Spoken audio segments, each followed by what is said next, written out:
se retrouve sur le banc suisse. Et on est conscient d'ailleurs des deux côtés que l'on joue très gros. Et une équipe de Suisse qui se pose des questions après sa défaite face à la France. Et c'est un peu regrettable dans la mesure où elle avait fait un sans faute dans le cadre du tour préliminaire. Elle avait même battu Cuba en souffrant un tout petit peu lors des huitièmes de finale. Mais après 6 victoires consécutives, eh bien la 7e rencontre a été de trop. Et voilà l'homme qu'il faudra peut-être surveiller dans ce match. C'est le dénommé Dmitri Filipov. 51 buts à son actif. C'est le 2e meilleur marqueur de ces championnats du monde. Derrière l'ineffaçable, inénarrable coréen Yoon. Le banc russe. Et là, le banc helvétique, on se prépare tout doucement. Daniel Spengler aura un rôle considérable à jouer sur les ailes, comme d'habitude. Là, vous avez Lavrov, Andrei Lavrov, c'est le gardien russe qui, lui, évolue en championnat de France. C'est un des 8 mercenaires de la formation de Vladimir Maximov. Alors, l'équipe de Suisse, bien entendu, ne part pas favorite. Tout d'abord, parce que la Russie, je vous l'ai dit, elle est championne du monde, elle est championne olympique. Même si Marc Baumgartner, à l'écran, se dit que tout est possible. L'équipe de Suisse qui n'a battu que 2 fois la Russie dans l'histoire et la dernière fois, eh bien, c'était lors de leur dernière confrontation justement, ce qui laisse peut-être présager quelque chose d'intéressant. C'était lors du dernier tournoi des 4 nations disputé en Suisse. Les Helvètes s'étaient imposés 22-21, mais il faut préciser tout de même que les Russes s'étaient présentés sans une bonne part de leurs internationaux justement retenus dans des championnats étrangers. Alors l'équipe de Suisse qui va tenter de réaliser l'exploit, 2 victoires en 24 matchs seulement pour la formation de Urs Mühletaler face à la Russie. La première victoire date de 1978, c'était en Yougoslavie. Les Suisses s'étaient imposés 24-21. Deuxième résultat intéressant à mettre à l'actif des Helvètes, un match nul acquis à Lucerne en 1977, 20-20. Et puis donc le dernier résultat, c'était le 22 avril dernier à Olten avec cette victoire helvétique 22-21. Rolf Dobler, on compte beaucoup sur lui aujourd'hui car les gardiens n'ont pas été très bons non plus face à l'équipe de France. Et d'ailleurs, la plupart des joueurs helvétiques sont complètement passés à côté de leur match. Ici, vous avez Urs Egenberger. On compte beaucoup également sur lui dans le rôle du pivot, car le pivot est peut-être le principal problème de l'équipe de Suisse à l'heure actuelle. Le coup d'envoi donc de cette rencontre vient d'être donné avec l'équipe habituelle sur le Taraflex de la Laudargalschule. Donc pas de révolution de palais dans la formation alignée par Urs Mühletaler avec Brunner. Brunner qui tente une première fois sa chance, ballon repoussé par Lavrov et contre-attaque russe. L'habituelle défense 6-0 de l'équipe de Suisse, il ne faut pas s'attendre à du changement de ce côté-là.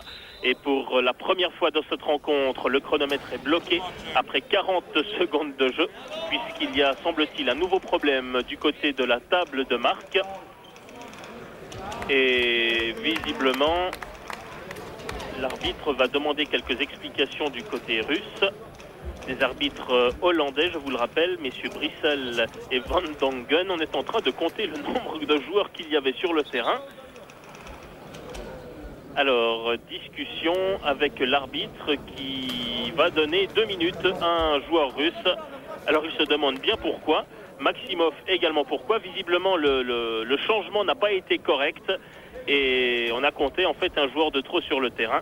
Et 2 minutes sont donc affligées à Vyacheslav Atavin, ce joueur du club espagnol de Granollers, 2,2 m pour 96 kg. Et peut-être première possibilité pour l'équipe de Suisse de prendre l'avantage dans cette rencontre, en tout cas de prendre un avantage numérique, puisque l'on va retrouver 6 Suisses contre 5 Russes. Explication à la table de marque. Les arbitres donc un peu critiqués. La protestation officielle des Russes lors du match face à l'Allemagne était tout à fait justifiée, puisque le coach allemand et ex-coach d'ailleurs de l'équipe de Suisse, Arnaud Herrest, s'est fait expulser. Et normalement, dans ces cas-là, on inflige également 2 minutes de pénalité. Donc les Allemands auraient dû évoluer pendant 2 minutes avec un joueur de moins sur le terrain.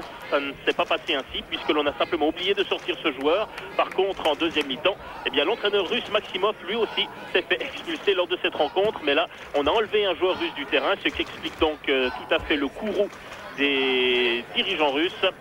Mais la Fédération internationale a estimé que cela ne pouvait pas avoir de conséquences sur l'issue de cette rencontre. Il est vrai que cette erreur technique s'est faite après 13 minutes de jeu seulement en première mi-temps. Enfin, toujours est-il que s'il y a des règlements, c'est fait pour les respecter et personne n'aurait crié au scandale si ce match entre Russes et Allemands avait été rejoué. Alors Maximov qui demande des explications à Tavin, qui aimerait bien savoir ce qui se passe, mais il se retrouve quand même sur le terrain. Alors 1, 2, 3, 4, 5 joueurs russes contre 6 joueurs suisses, donc il y a bien 2 minutes, ce n'était pas pour Atavin. Mais enfin, l'équipe de Suisse va se retrouver en supériorité numérique. 40 secondes de jeu seulement dans ce match très important. Et toujours 0-0 entre la Suisse et la Russie. Remise en jeu Scherer avec Brunner.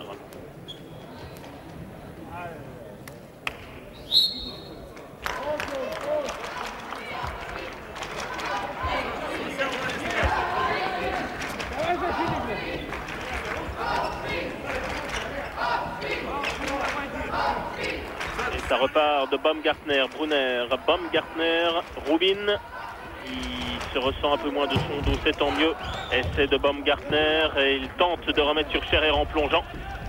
Ballon repris par les Russes qui peuvent ainsi repartir avec Romanov. Sur la droite pour Voronin. Et organisation des Russes qui sont donc, je vous le rappelle, pendant encore à peu près 1 minute et 30 secondes à 5 contre 6. Ou 6 contre 7 si vous le préférez en tenant compte des gardiens. Filipov avec Pogorelov et l'ouverture à la marque pour les Russes après 1 minute et demie de jeu. Pogorelov 1-0 pour les champions du monde. Et bientôt ex-champion du monde. On revoit cet essai de Pogorelov et Rolf Dobler s'incline pour la première fois cet après-midi.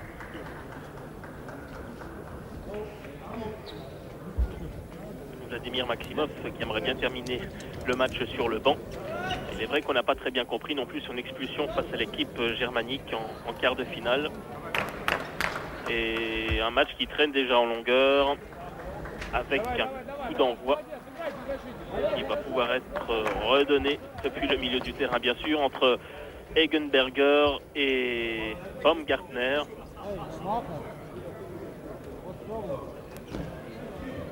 Alors pourquoi ne joue-t-on pas? Ça y est, c'est quand même reparti.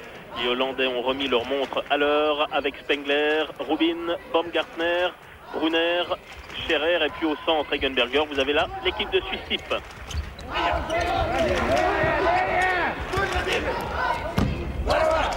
Superbe Lavrov sur cet essai de Martin Rubin. La contre-attaque avec Romanov.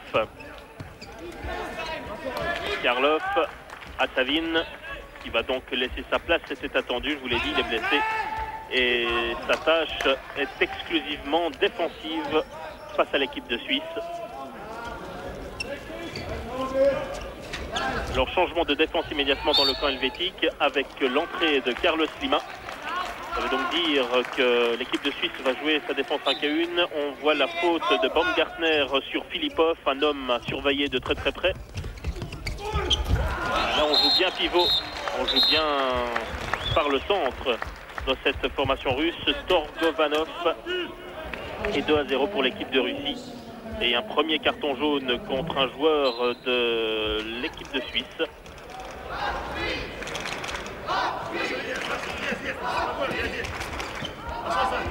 Évidemment, les Russes partent favoris. On ne va pas demander à la formation de Urs Mühletaler de réaliser l'exploit aujourd'hui. Sur la base de ce que l'on a vu face à la France, ça nous semble impossible. Et puis sur la base de ce que l'on a vu de cette équipe russe depuis le début de ces championnats du monde, on se dit qu'elle est quand même encore 1 ou 2 pointures au-dessus de l'équipe de Suisse. Surtout si maintenant Lavrov s'y met également. Lui qui vient de détourner cet excellent et violent essai helvétique. Lavrov était attentif. Et ça repart avec Marc Baumgartner, peut-être un des joueurs qui a été montré avec le plus d'insistance d'un doigt accusateur. Marc Baumgartner qui était passé complètement à côté de sa rencontre. Un carton jaune pour Voronin suite à cette charge sur Stefan Scherer. Et on revoit Voronin qui s'est bien aidé des 2 mains pour déstabiliser le joueur de l'équipe de Suisse. Baumgartner au pénalty, sa première possibilité. Il en a marqué 11 sur 15 depuis 10 jours. Et bien, c'est son 12e sur 16 essais. Ce qui n'est pas si mal du tout. En tout cas, plus que la moyenne affichée par l'ensemble des joueurs de ces mondiaux. de très nombreux pénaltys ont été arrêtés depuis le début de ces championnats du monde.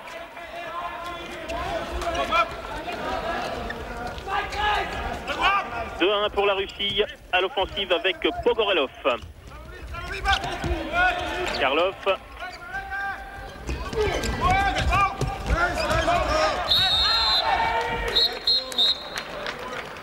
Alors, un nouveau carton jaune, cette fois-ci pour visiblement Daniel Spengler. Alors qu'ici, vous revoyez cette tentative de percée de Dmitri Filipov.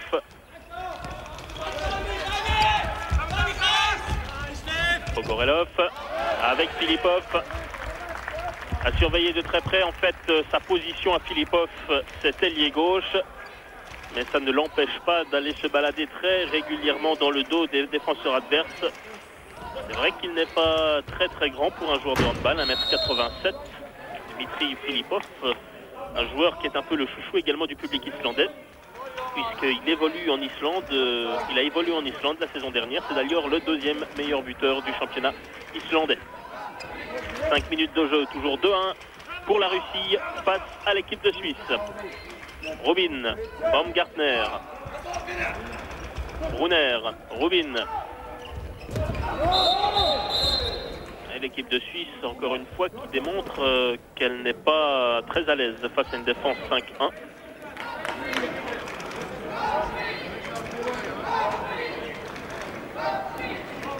On revoyait la passe de Rubin, mais on revoyait surtout Stéphane Scherer s'effondrer au bas de l'écran à gauche.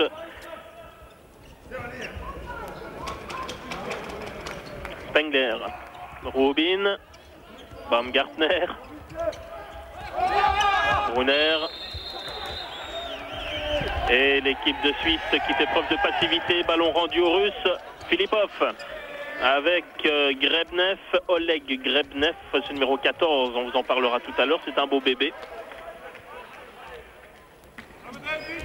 Filipov, le voilà, il faut se méfier de cet homme. C'est sans doute lui qui a permis à la Russie de se sauver de quelques situations, parfois un peu désespérées, car les Russes effectivement n'ont pas été tout ce qu'il y a de plus convaincant non plus depuis le début de ces mondiaux, mais suffisamment quand même pour pouvoir prétendre jouer les médailles jusqu'à ce fameux match face à l'Allemagne. Ballon récupéré par les Suisses, Brunner avec Rubin, il a de l'espace, Rubin il tente de passer, il va trouver Brunner qui tire par-dessus. Ah, pas de chance pour Brunner, on revoit la passe de Rubin. Et pourtant Brunner n'avait pas une opposition absolument incontournable face à lui. Voilà qui a le don d'irriter un peu Urs Mühletaler. Et on en reste à 2-1 pour la Russie.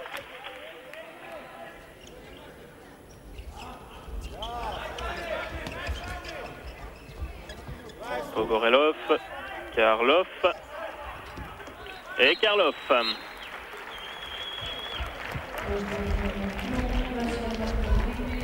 Dmitri Karlov qui s'est surtout distingué lors de ses derniers matchs par les excellents services, alors que vous voyez ici le mouvement de Karlov. Il va justement s'infiltrer dans cette défense suisse qui n'était pas trop à son affaire. En l'occurrence, il avait énormément d'espace et le retour des deux défenseurs ne pouvait être que trop tardif. Spengler, Rubin, Baumgartner, Brunner. Spengler qui est venu faire un bloc pour Rubin justement. Un peu tard, ballon récupéré par Brunner et Baumgartner et les Suisses qui vont tenter de repartir, mais attention, ils ont déjà été sifflés pour un jeu trop passif il y a quelques instants. Brunner. Équipe de Suisse un peu attentiste, mais ça c'est son jeu qu'il veut comme ça. Un jeu pas toujours très spectaculaire. Et là, Brunner a bien profité de la situation. Un tir au 9 mètres qui fera mouche, 3-2 pour la Russie. Et les Russes qui repartent avec Torgovanov, pardon. Karlov, Pogorelov, Karlov. Et le deuxième but personnel de Karlov dans cette rencontre. Encore une fois, l'équipe de Suisse transpercée dans son axe. Une petite feinte. Et Brunner et Scherer se sont laissés complètement abuser. Exactement le même style d'action qu'auparavant. La défense suisse complètement déstabilisée par la panne de Karlov et 2 longueurs d'avance pour les Russes.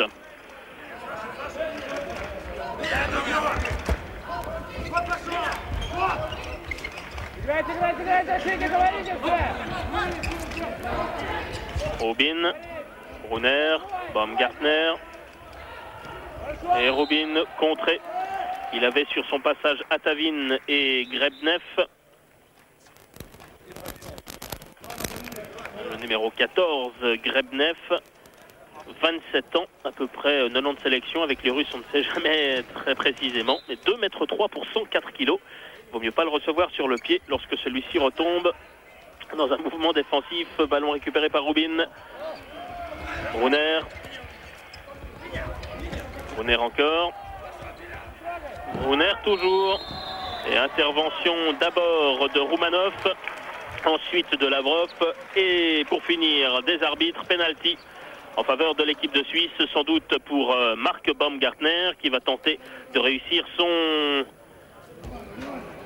13e penalty de ces mondiaux, alors que Lavrov, lui, en a déjà arrêté 7 depuis le début de ces championnats du monde. Et c'est le poteau qui sauve le gardien russe. On en reste à 4-2 pour l'équipe de Maximov.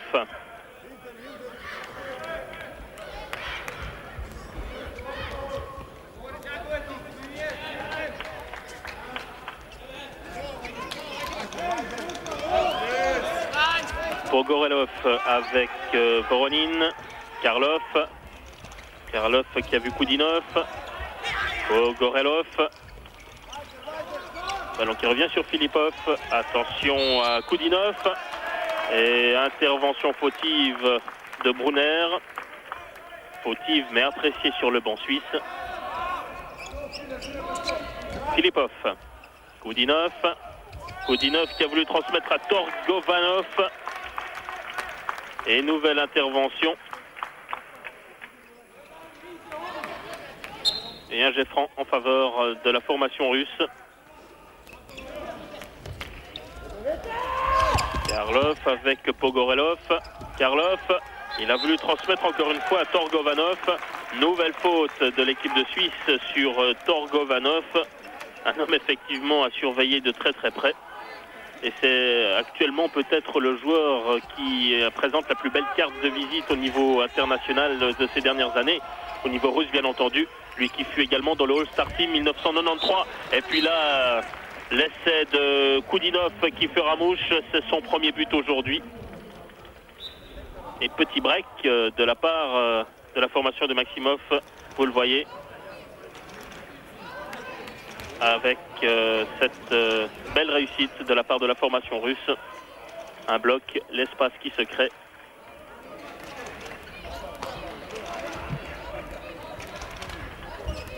Baumgartner pour Rubin. Scherer. Oui, si pour l'instant le scénario ressemble un peu à celui du match face à la France, même si actuellement il n'y a que 3 buts de retard. En tout cas au niveau du tableau d'affichage, le scénario est le même. Par contre, l'équipe de Suisse semble beaucoup mieux dans le match, ce qui nous garantit une partie beaucoup plus serrée. Carton jaune pour Atavin et ballon récupéré par Rubin avec Brunner, Baumgartner. Un petit changement également dans le camp helvétique. Baumgartner qui se déporte un peu plus sur le flanc gauche. Il a laissé sa place de demi-centre à Roman Brunner. Et réussite pour Marc Baumgartner, son deuxième but. Pour l'instant, un penalty et un but de la ligne des 9 mètres. Et la Suisse qui revient à 2 longueurs des Russes.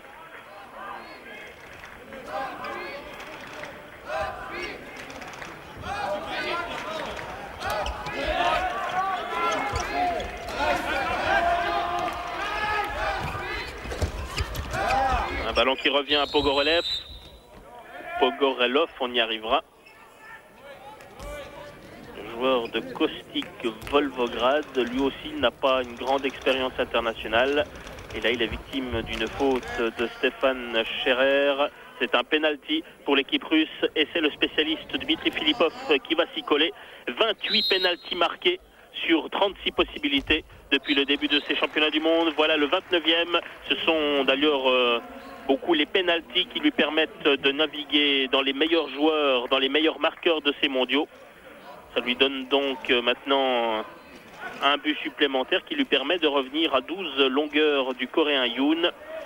Le troisième meilleur marqueur de ces mondiaux, c'est le Cubain Pérez, 49 réussites. Baumgartner pour l'heure occupe le 12e rang avec 38 buts. Spengler et Brunner sont 26e avec 30 buts chacun. Scherer est 39e avec 25 réussites. Alors que le deuxième marqueur du côté russe, c'est Kouletchov qui lui navigue à 26 buts marqués en 37e position.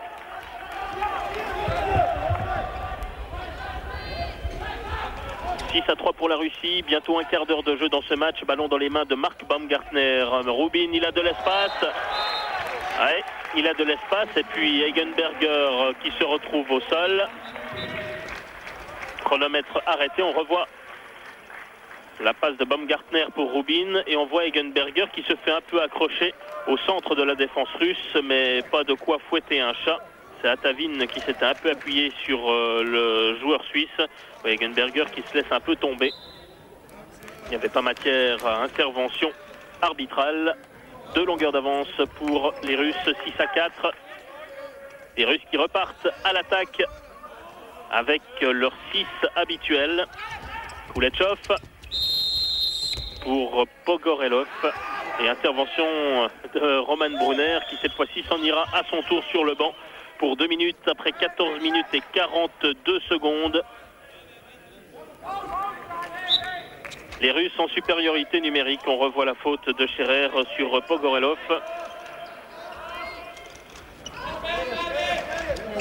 Et 6-4 pour les Russes, donc qui ont maintenant une possibilité de creuser encore une fois l'écart.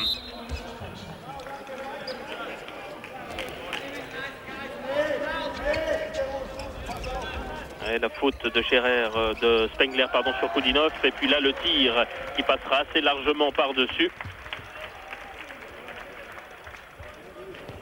Pour Samuel Le Thaler qui s'apprête à faire rentrer Nick Christen sur le terrain alors que Maximov lui essaye de faire comprendre à ses hommes et notamment à Vassili Koudinov que ce n'est pas comme ça qu'il parviendra à améliorer son compteur personnel au niveau des buts marqués.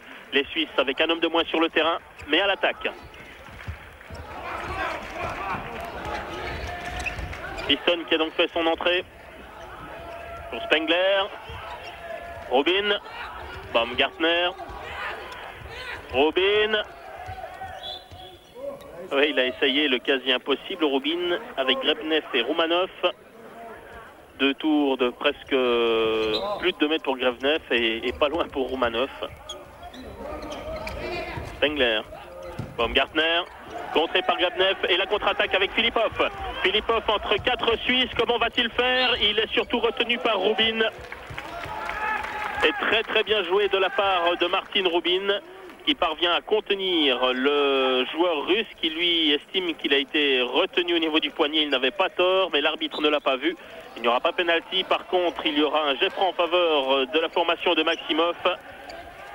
Et on en reste à 6-4 et les Russes qui sont toujours à l'offensive avec dans 5 secondes le retour sur le terrain de Roman Brunner et 2 minutes contre Stéphane Scherer au moment où Brunner va pouvoir revenir sur le terrain. C'est Scherer qui s'en va purger 2 minutes de pénalité après 16 minutes et 47 secondes.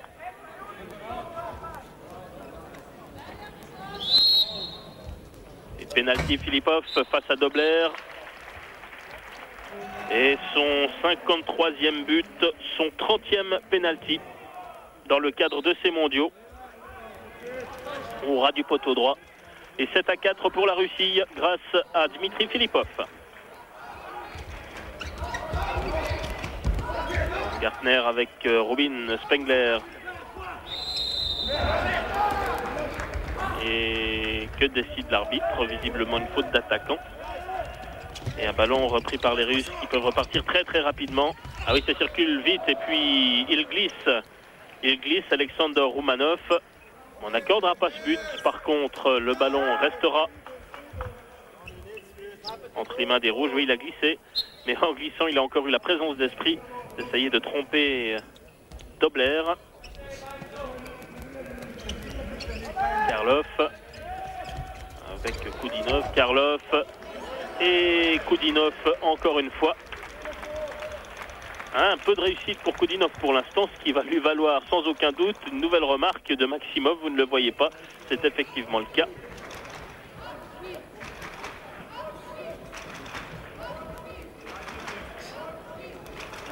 Maximov qui est en train de lui expliquer qu'il avait une autoroute face à lui et qu'il a réussi à rentrer dans la berne centrale. Nick Christon avec Baumgartner, Maximov qui lui estime que le pied suisse avait touché la ligne. Spengler, Rubin, Bonner, Baumgartner, il a un peu d'espace. Et il est bien contré. Très très difficile de passer cette défense russe. Et Baumgartner qui va pouvoir remettre en jeu avec Nick Christon. Spengler. Retour de Scherer à l'instant même sur le terrain. Les Suisses sont à nouveau au complet. Et toujours 3 longueurs d'avance en faveur de cette équipe russe alors qu'il reste un peu plus de 11 minutes à jouer dans cette première mi-temps. Avant-dernière chance de qualification pour l'équipe de Suisse en vue des Jeux Olympiques d'Atlanta. La première chance a été gâchée face à la France en quart de finale. La deuxième, c'est aujourd'hui contre la Russie. On peut décemment demander un exploit à l'équipe de Suisse, car les Russes sont quand même intrinsèquement supérieurs. Et ils creusent maintenant d'ailleurs un petit avantage de 4 buts, 8-4 pour la Russie, grâce à Karlov. Il restera donc une dernière chance en cas de défaite aujourd'hui pour l'équipe de Suisse, alors que vous revoyez Karlov face à Baumgartner qui essaye de lui piquer le ballon par l'arrière.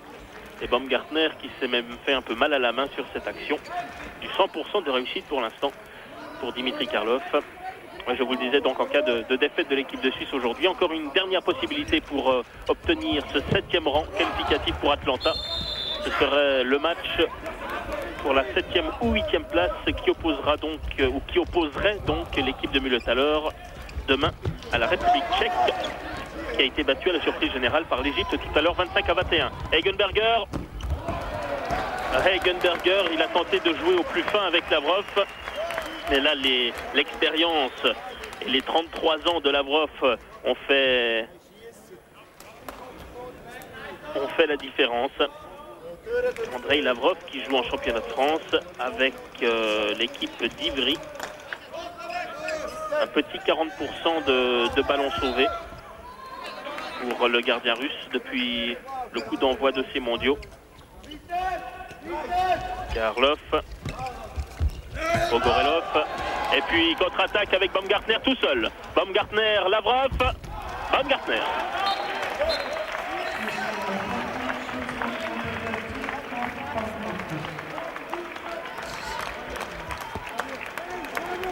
Ah, on le retrouve un peu. Oui, cette mauvaise passe de Pogorelov à destination de Koudinov et Baumgartner, là, c'est le genre d'occasion qu'il ne peut quand même pas laisser passer. Lui qui est le 3e meilleur marqueur du championnat d'Allemagne la saison passée. Lui qui est également le meilleur marqueur des championnats du monde 93 en Suède. Et Urs Mühletaler et Ali Demirovic pas satisfaits du tout de la décision des arbitres. Les Suisses qui estimaient que là il y avait faute d'attaquant et que ce ballon devait revenir en main helvétique. Karlov, Pogorelov sur la transversale. Ballon récupéré quand même par Koudinov, mais le ballon était sorti. Et c'est Dobler qui refait cette remise en jeu. Baumgartner. Entrée de Patrick Rohr sur le terrain. Ça va donner un tout petit peu plus de hauteur à l'équipe de Suisse. C'est le plus grand joueur suisse, 2,01 m. Il est vrai qu'on a pu voir dans cette rencontre qu'il y avait des possibilités de tenter sa chance aux 9 mètres, en tout cas un peu plus souvent que lors du match face à l'équipe de France. Il y a un peu d'espace pour l'équipe de Suisse et c'est l'occasion pour Patrick Rohr de se distinguer et surtout de servir comme maintenant sur la droite Daniel Spengler.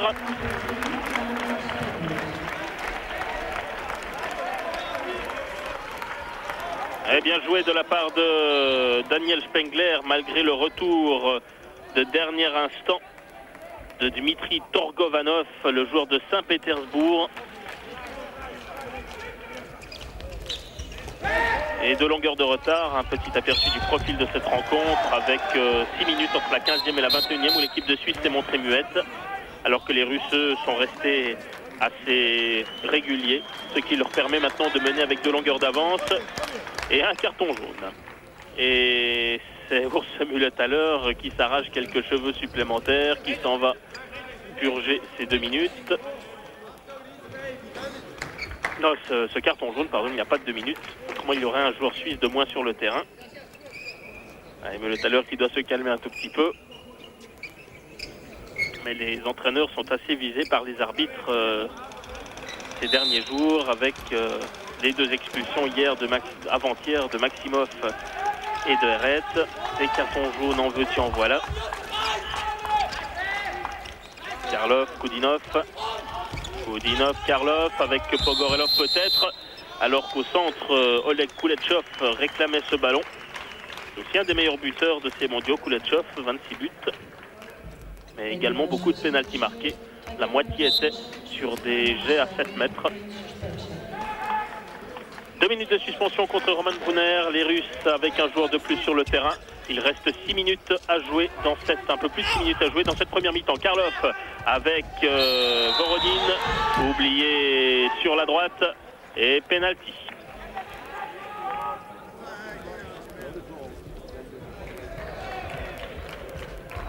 Ouais, on revoit la faute, il s'est bien aidé du coude Urs Eggenberger, on revoit la faute et pénalty. C'est dommage car Dobler s'était fait l'auteur d'un bel arrêt. Alors possibilité de marquer son 31e pénalty personnel, Filipov. Oui, évidemment, là il a parfaitement abusé Rolf Dobler. On va sans doute revoir la première feinte, la deuxième feinte. Dobler qui se trouve déjà au sol, le but était complètement ouvert et 9-6 pour l'équipe russe.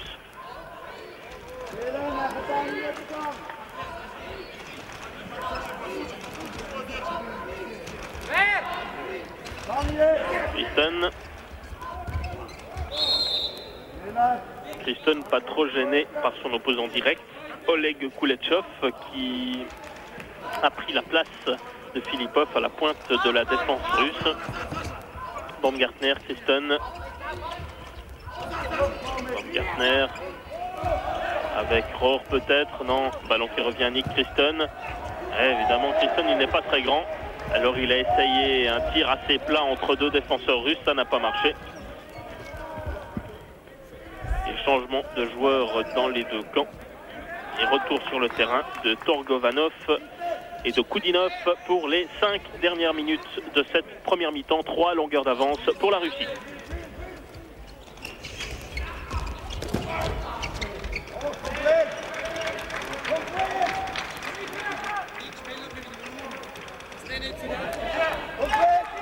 Koudinov, Karlov, Voronin, Karlov, Koudinov, Karlov.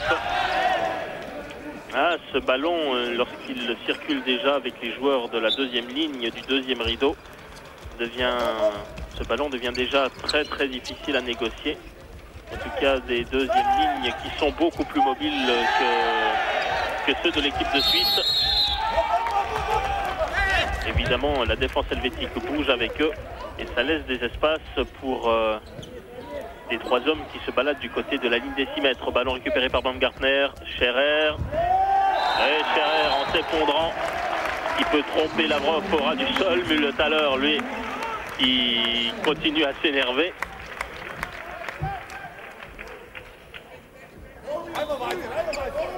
Ouais, on revoit ce but de Scherer. Mühletaler estimait qu'il y avait une faute de la part d'un joueur russe, mais en l'occurrence là, il avait tort.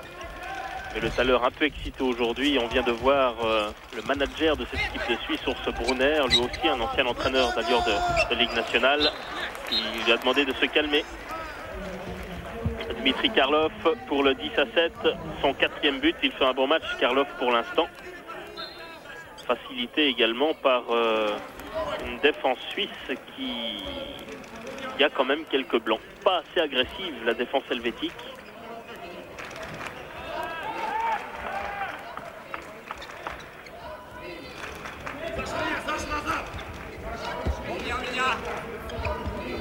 Baumgartner, avec Brunner, Rohr, il va peut-être tenter sa chance, non, avec Grebnev face à lui c'est difficile, Rohr quand même, Rohr face à Atavin et Grebnev, Spengler qui cherchait Eigenberger, faute russe que l'on va revoir, Spengler avec Eigenberger qui est bousculé par Oleg Grebnev, ballon helvétique, Spengler, Rohr il tente sa chance, allez bien joué.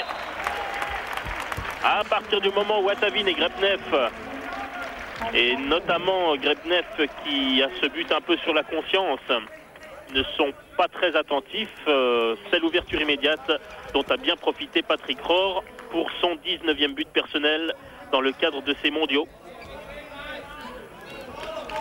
Et encore 2 minutes à jouer.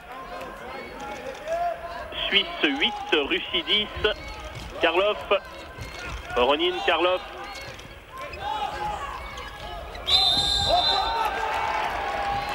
Et faute d'attaquant. Et ballon repris par Baumgartner.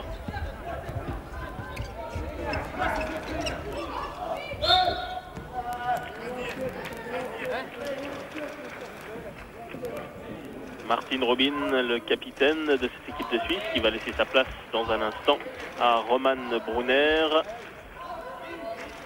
Est-ce que le Thaler toujours aussi excité le long de la ligne de touche? Baumgartner, Scherer, mais le Thaler qui aimerait bien pouvoir régler ce problème de billets pour les Jeux Olympiques aujourd'hui même, car le match face à la Tchéquie, l'éventuel match face à la Tchéquie demain, n'est pas un match gagné d'avance, d'autant que tout le monde pensait que l'éventuel adversaire de l'équipe de Suisse serait l'Égypte. Alors l'Égypte a réussi à faire la différence de manière surprenante aujourd'hui. Et attention à Spengler. Et pénalty.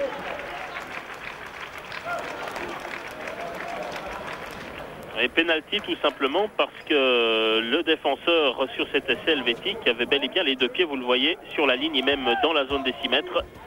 Ballon donc pour l'équipe de Suisse, c'est Daniel Spengler qui va tenter sa chance. Il en est à 5 sur 9 depuis le début de ces mondiaux. Et il en reste à 5, mais sur 10 cette fois-ci. Petit 50% de réussite seulement pour Daniel Spengler. Et grosse et belle occasion de gâcher pour l'équipe de Suisse de revenir à une longueur des Russes peu avant la mi-temps, puisqu'il reste 30 secondes à jouer. Et 10-8 pour la Russie qui repart à l'offensive. Il va falloir endiguer cette attaque russe. Karlov, Koudinov, Karlov avec Pogorelov, bien bloqué par Roman Brunner, encore 10 secondes à tenir avant la mi-temps. Karlov qui va tenter sa chance, peut-être non, il trouve Koudinov, ballon perdu mais récupéré tout de suite et but. À la dernière seconde, à 1 seconde de la fin de cette première mi-temps, Koulechov peut marquer son premier but de cette première mi-temps. Et surtout donner 3 longueurs d'avance à l'équipe de Russie qui mène donc, vous le voyez, 11-8. Et Müller-Thaler qui fait quelques reproches à Spengler et à Robin, alors que vous voyez ici Koulechov et sa première réussite personnelle. Il a été oublié par Spengler, il a été attiré par Koudinov, Spengler, et Koulechov peut reprendre ce ballon et tromper Rolf Dobler. Donc 11-8 pour la Russie, face à une équipe de Suisse qui fait quand même une meilleure performance qu'il y a 2 jours, mais visiblement les jambes sont encore un peu lourdes. Alors évidemment, tout reste à faire encore dans cette deuxième période, mais léger avantage quand même à la formation de Maximov. Voilà, on se quitte et on se retrouve d'ici 7 à 8 minutes. Avant cela, du uni-hockey pour combler cette pause. Vous le savez, les championnats d'Europe ont lieu en Suisse actuellement et nous allons vous proposer maintenant les meilleurs moments du match qui a opposé la Suisse à la Hongrie et à tout à l'heure pour la deuxième mi-temps de ce match Suisse-Russie.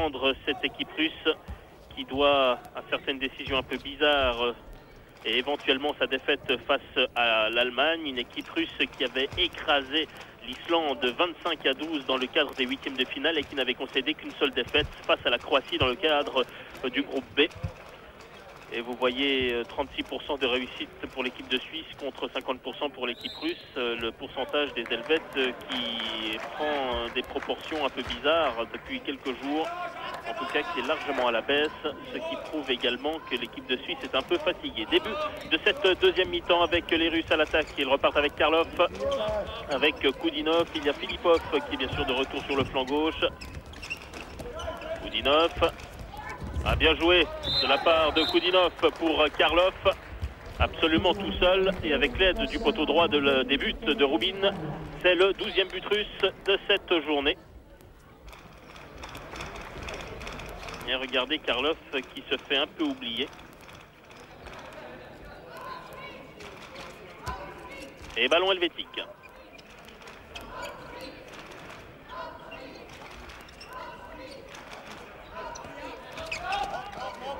Spengler. Brunner, Baumgartner. Avec le bloc de Spengler, il n'a pas pu en profiter. Patrick Rohr, Baumgartner immédiatement pris en charge par Romanov. Intervention fautive de Romanov sur Marc Baumgartner. Scherer, Baumgartner. Il ne savait pas où donner. Brunner. Et Brunner encore, intervention auparavant de l'arbitre. Pas de but helvétique. Mais ballon qui restera quand même en main suisse. Avec Egenberger sur Baumgartner et sur Rohr. On a mis les grands sur le terrain. Mais Patrick Rohr, il avait la possibilité de tromper Lavrov. C'est 20 cm trop haut. Et le Thaler vraiment très énervé aujourd'hui.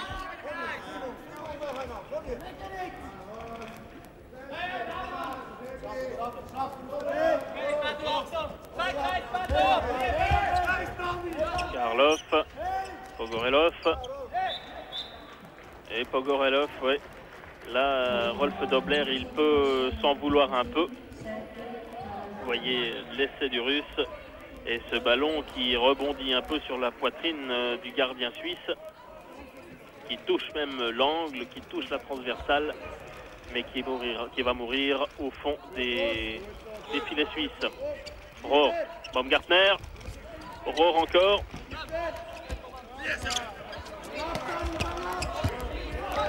On a le sentiment que si Rohr a la possibilité de tenter sa chance, il devrait la prendre. Baumgartner. En tout cas, ce n'est pas le petit Filipov qui peut le gêner. Par contre, effectivement, il y a ce Grebnev qu'il faut pouvoir contourner. Et si celui-ci reste collé sur sa ligne des 6 mètres, il y a possibilité pour les grands gabarits helvétiques, notamment Marc Baumgartner et son mètre 99,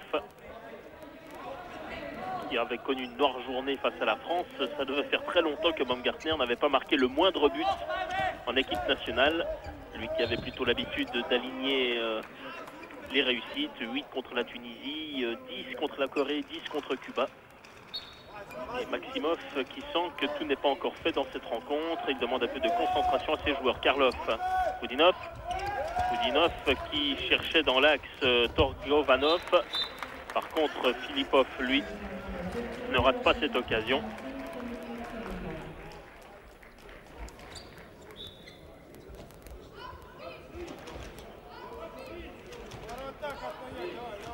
L'équipe de Suisse avait 3 buts de retard au moment d'aborder cette deuxième mi-temps. Il y en a 5 maintenant.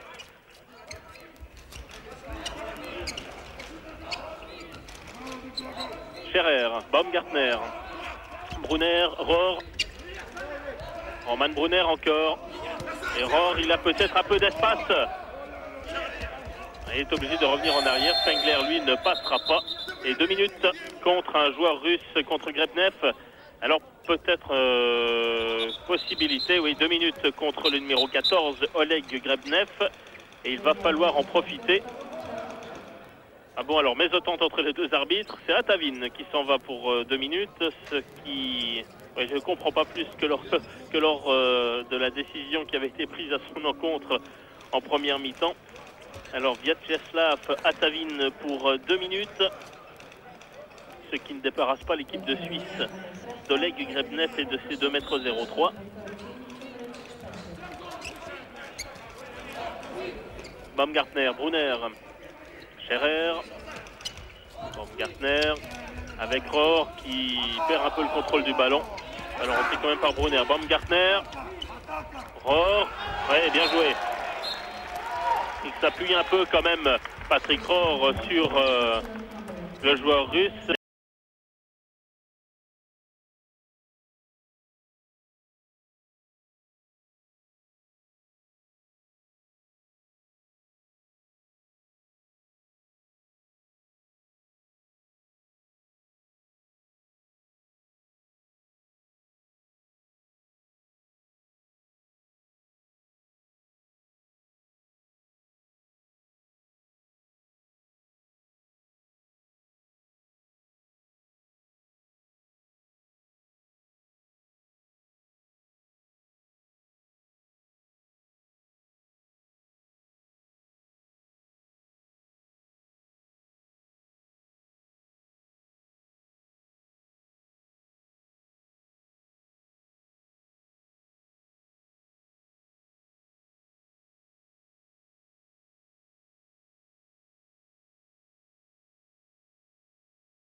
Espagne à la Juventud Alcalá. Mais comme il n'était plus payé depuis 4 mois, il a décidé de claquer la porte et il a terminé la saison en Allemagne à Bad Schwartnau. Pour le plus grand plaisir de ses employeurs. D'ailleurs, Marc Baumgartner lui aussi joue en Allemagne, mais au TBV Lemgo, club avec lequel il a remporté la Coupe d'Allemagne d'ailleurs cette saison. Baumgartner qui ne laisse aucune chance à Lavrov malgré l'opposition de 2 joueurs russes. Et toujours 3 longueurs de différence avec Lavrov qui sort et qui va laisser sa place à son remplaçant Pavel Soukossian. Donc changement de gardien dans le camp russe, Koudinov. Koudinov toujours, et il est bloqué par Rubin. Bien joué, estime Urs Mühletaler, il n'a pas tort d'ailleurs.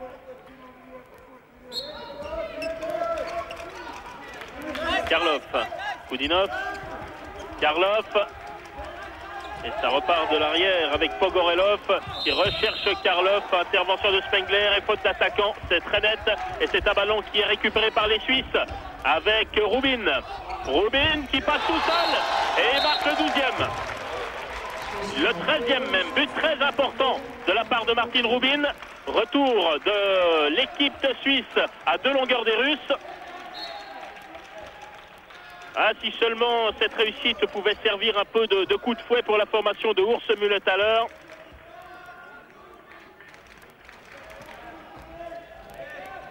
« 15-12 pour la Russie. 15-13 pour la Russie, pardon.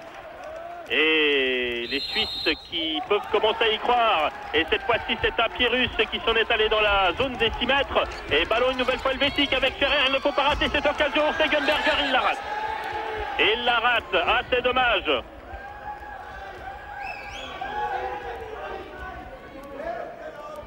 Un Maximov qui commence à s'énerver lui aussi. Ah, il a raté une belle occasion là, Urs Stegenberger, pas très content de lui, pas très fier, ça se voit.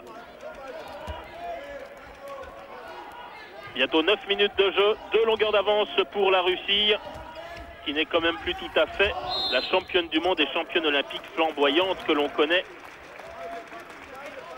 Barcelone 92, Suède 93. Filipov, bloqué par Spengler.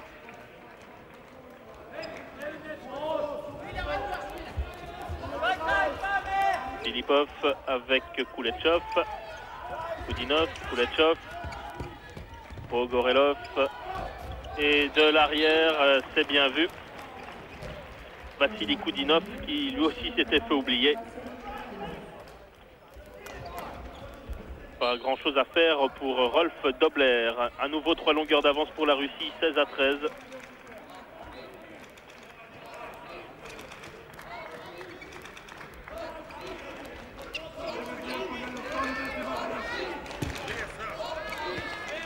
Rohr, Brunner, Rohr, Spengler. Il faut le marquer ce but. Baumgartner qui cherche Brunner et le ballon est sorti. Perte de balle extrêmement regrettable à ce moment de la partie. Et une perte de balle que les Suisses payent très cher avec ce contre et cette conclusion de Sergei Pogorelov. À nouveau 4 buts d'écart alors qu'il y avait possibilité de revenir complètement dans la partie. Meisterhans est battu.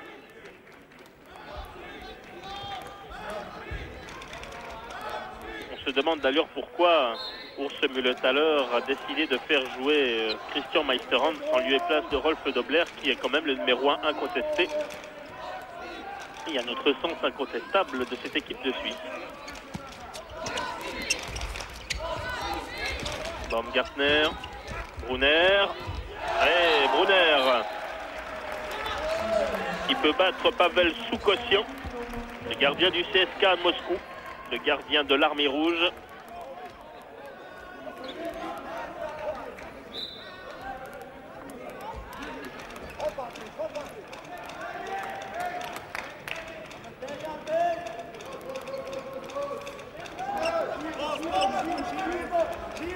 Pogorelov avec Koulechov, Koudinov, Koulechov, Pogorelov, a bien joué. Et bien joué également de Meisterhans. mais il y avait faute d'un joueur de l'équipe de Suisse, Patrick Rohr, sans doute. Oui, effectivement. Et puis Baumgartner également qui cède un tout petit peu, qui aide plutôt Kuleshov. Penalty. Et c'est Filipov face à Meisterhans. Et 5e but pour Dmitri Filipov dans ce match. 18-14 pour la Russie. Filipov qui attend que le gardien adverse soit en déséquilibre. Il n'a plus d'appui évidemment. Et Filipov peut marquer assez facilement. Spécialiste des pénaltys, donc ballon récupéré par Rohr. Rohr avec Brunner. Baumgartner. Et il y a de la place maintenant pour l'équipe de Suisse qui tente plus souvent qu'à son tour sa chance au 6 mètres. Avec Baumgartner, avec Rohr, voire avec Rubin, ça peut... Avec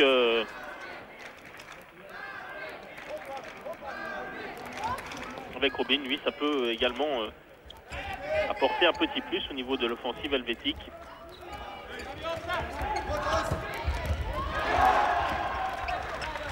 Ballon repoussé par Meisterhans, mais il restera en faveur des Rouges. Un peu de déception dans le geste d'Alid Demirovic.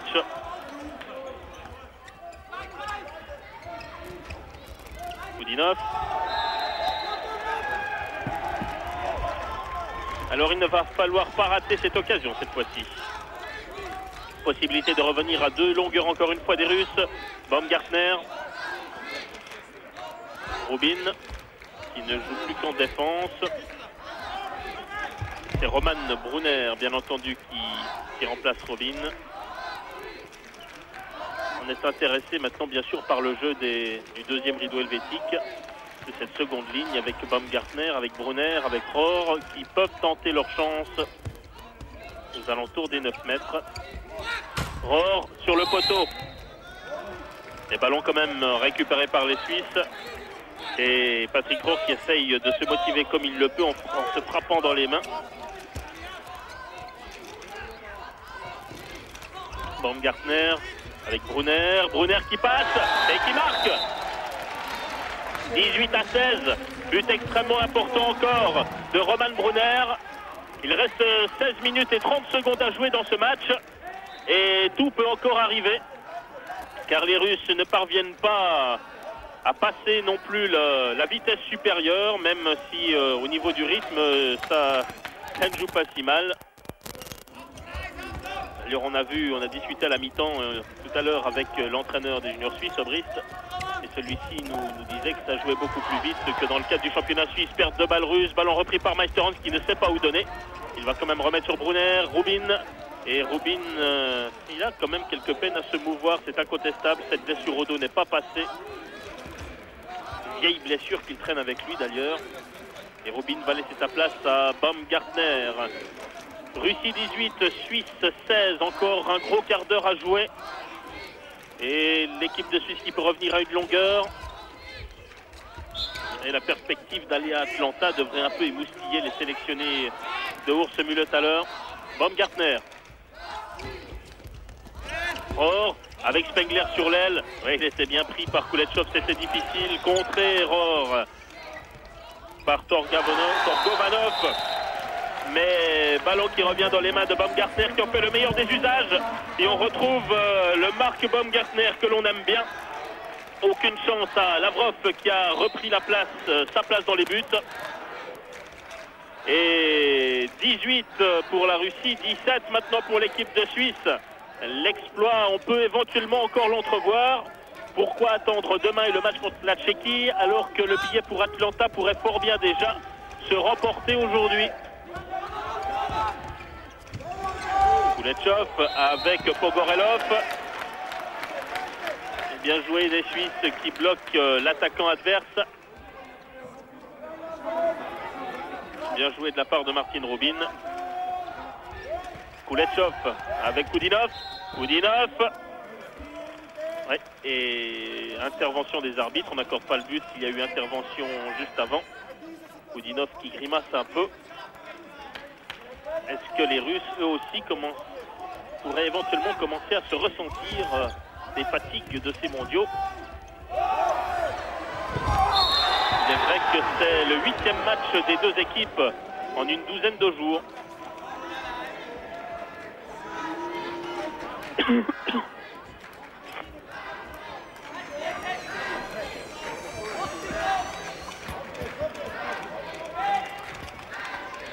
Penalty pour Filipov après 16 minutes de jeu.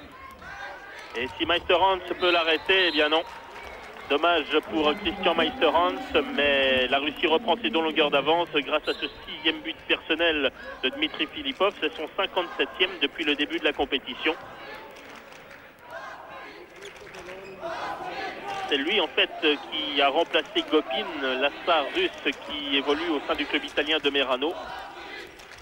Et comme Gopin n'est pas là, c'est lui qui a repris un peu les rênes de cette équipe. Et lui donc qui joue en championnat islandais, transféré. Un transfert d'ailleurs qui avait fait grand bruit de Krasnodar ici jusqu'en Islande.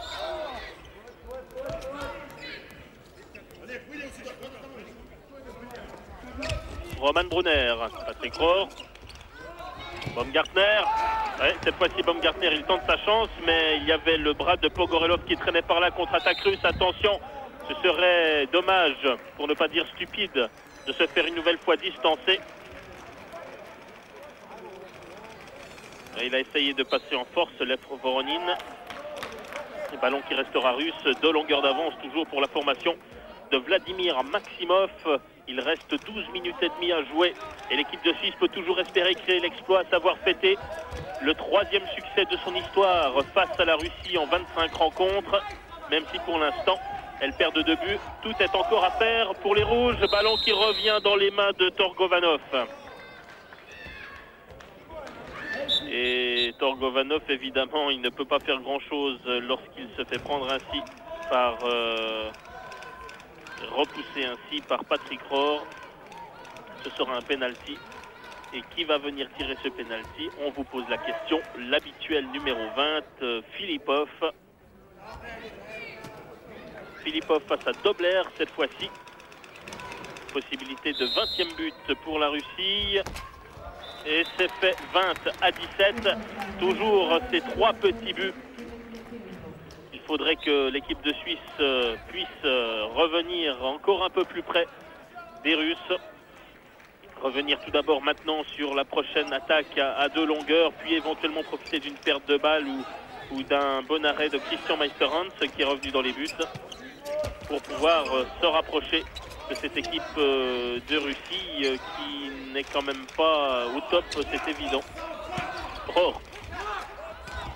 Brunner. Baumgartner. Rohr, il a peut-être un peu d'espace, il préfère jouer avec Spengler qui se recentre. Rohr qui passe et qui marque. Bien joué de la part de Rohr qui est passé entre Atavin et Grebnev. À force de tenter sa chance de loin, eh bien, ils ont oublié de resserrer leur défense. Là, les Russes, vous le voyez. Et évidemment, si Atavin venait accrocher le joueur suisse, eh bien, il y aurait eu intervention arbitrale et possibilité également de marquer des 7 mètres. Ça n'a pas été le cas, 20-18 pour les Russes. Vous le voyez, un peu moins de 11 minutes à jouer dans ce match. Koudinov. Et ballon récupéré par les Suisses, c'est important mais reperdu. Ballon qui va quand même revenir à la formation de Mühletaler. Un pied russe était passé par là. Alors voilà l'occasion qu'il ne faut pas rater maintenant. Vous revoyez l'intervention de Rubin sur Koudinov alors qu'un autre joueur russe s'effondre dans l'axe. Il y a eu bagarre entre Brunner et Torgovanov pour la conquête du ballon. Les arbitres hollandais de cette partie ont décidé de rendre cette balle à l'équipe de Suisse qui peut revenir maintenant à une longueur de la Russie.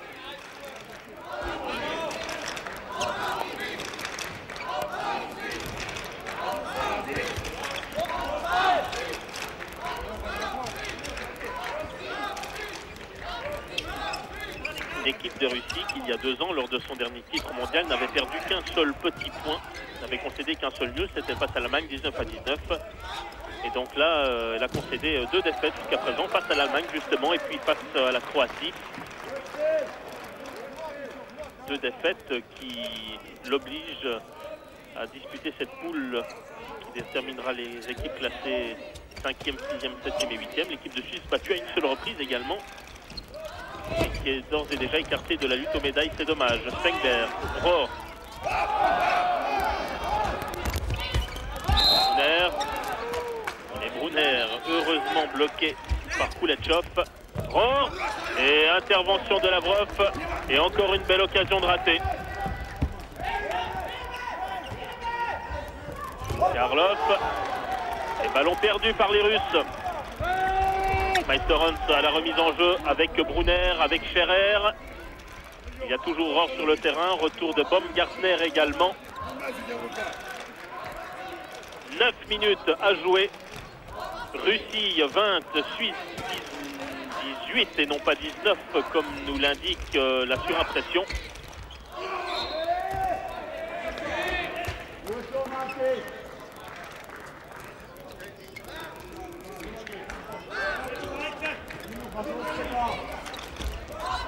Baumgartner. Et arrêt de Lavrov et Baumgartner qui se fera retenir par Kuletchov. Rubin. Atavin est difficile à passer quand même en défense. Brunner face à Grebnev.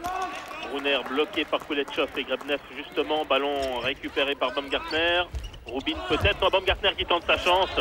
Et un ballon qui rebondit juste devant Lavrov, qui n'a aucune difficulté à relancer pour son équipe. Karlov encore, non. On préfère calmer dans le camp des joueurs de l'Est. Atavin qui va laisser sur Karlov. Et Atavin et Karlov justement qui quittent l'aire de jeu, remplacé par Koudinov et Filipov. Encore 8 minutes précisément, toujours 2 longueurs d'avance pour la Russie.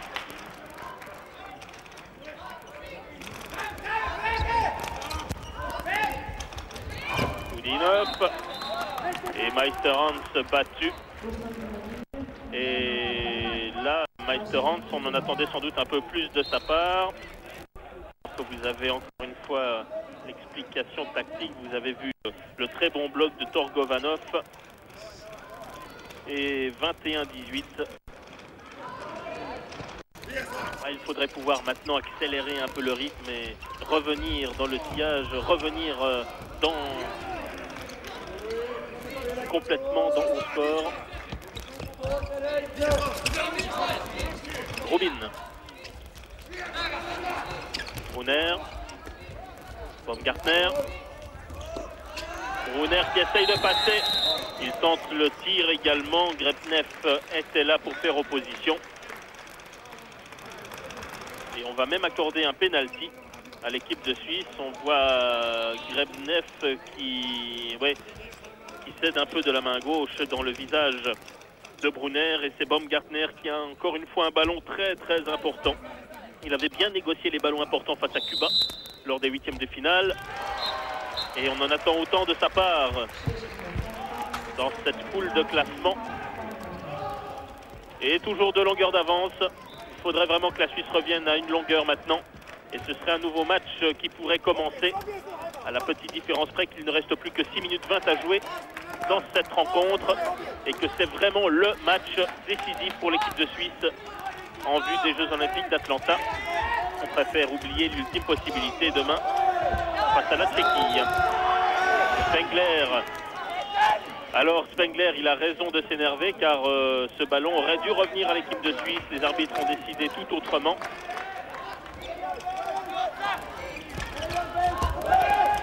Koudinov. Oh là là. Koudinov un peu repoussé par Rubin. Bogorelov. Kuletchov. Koudinov. Bogorelov encore une fois. Bloqué par Scherer et par Brunner. Et pour l'instant, le chronomètre tourne en faveur de l'équipe de Maximov. On l'arrête justement ce chronomètre puisqu'il va falloir un peu nettoyer le sol. On voit Scherer et Brunner qui utilisent tous les moyens, en tout cas efficaces, pour stopper Vassili Koudinov. Lui aussi, il joue en France, il joue à Ivry. C'est un des joueurs les plus expérimentés de cette équipe. Plus de 100 sélections à son actif. Un ballon qui revient de les mains de Koudinov justement avec Kuletchov. Kuletchov encore. Koudinov, il a vu un petit trou. Et Rohr était là pour faire opposition avec son corps. Rohr qui va rester en jeu, entrée de Baumgartner. Alors il faut revenir maintenant. Roman Brunner, Rohr. Encore 5 minutes à jouer dans ce match, vous le voyez. 2 longueurs de retard, l'équipe de Suisse peut revenir à 21-20. Et tout sera encore possible dans cette rencontre qui risque d'être assez tendue sur la fin. Déjà que les Suisses étaient un peu nerveux avant le début de ce match. Baumgartner, Brunner, Brunner, oui. Et voilà le 20e.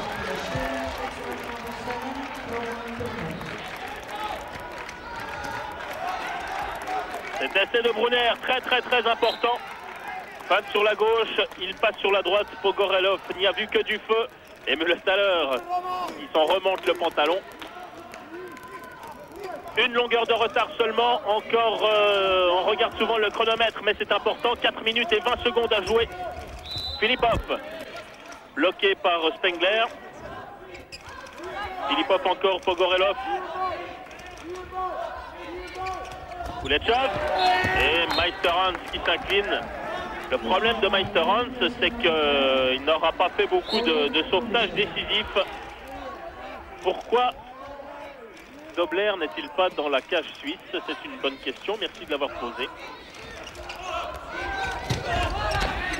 Ouais, il y a eu faute dans le visage de Baumgartner, faute de Sergei Pogorelov. Pas contre du tout Baumgartner, il s'en va dire ce qu'il pense à l'arbitre hollandais de cette rencontre. Ballon récupéré par Baumgartner. Brunner et Dobler qui rentrent dans les buts maintenant. Il remplace Meisterhans pour les 3 dernières minutes, 3 minutes et demie de cette rencontre. Rohr, un bon bloc de Eggenberger, mais un peu lointain également. Ballon récupéré par Baumgartner et par Rohr qui tente sa chance et qui marque. Et Lavrov n'y comprend rien du tout. 4e but pour Patrick Rohr, c'est son 22e de ces mondiaux. Patrick Rohr qui a également dépassé le cap des 100 buts marqués en équipe nationale. Il en est à 102 pour sa 56e sélection. Et plus qu'une longueur d'avance pour l'équipe de Suisse. Et Lavrov battu. Russie 22, Suisse 21, Demirovic et Müller-Staller qui y croit. Karlov, attention à Karlov qui a vu Koudinov derrière lui. Intervention de Stéphane Scherer. Et Karlov un peu touché au visage. On arrête encore une fois le chronomètre. Ouais, Stéphane Scherer qui le ceinture un peu. Et Dmitri Karlov qui s'effondre. Non, monsieur l'arbitre, je n'ai rien fait, tente de nous faire croire. Stéphane Scherer. Ballon qui revient à la Russie. Ballon qui va être remis en jeu par Torgovanov.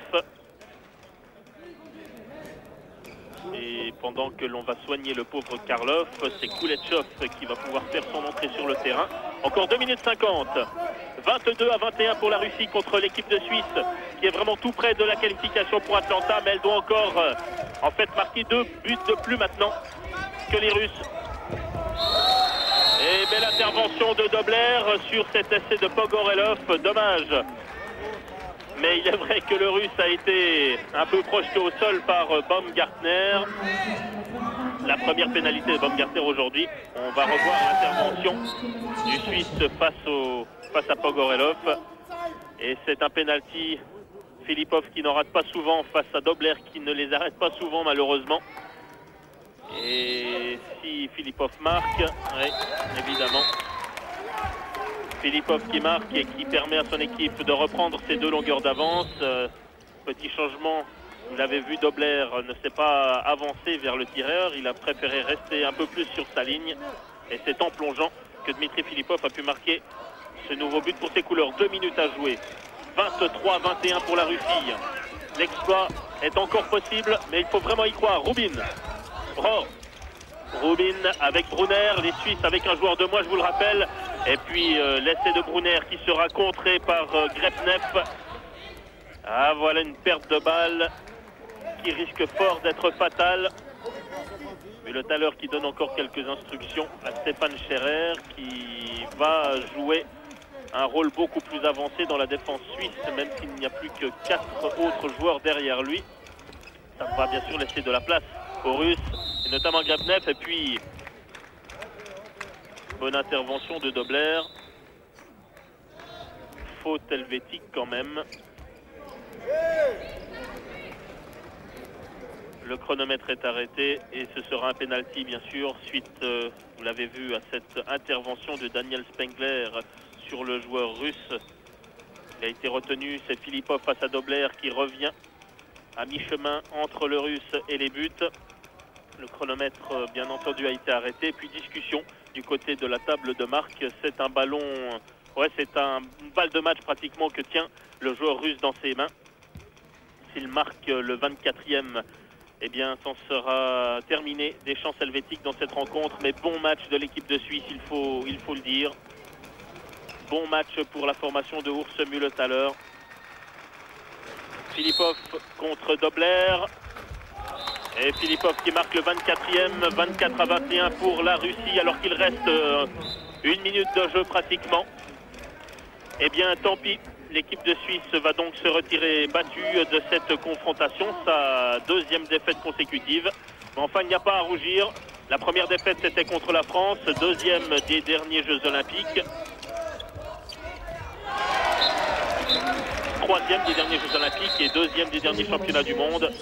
Et puis là, s'incliner face à la Russie, championne olympique et championne du monde, qui face à la Suisse 25-23.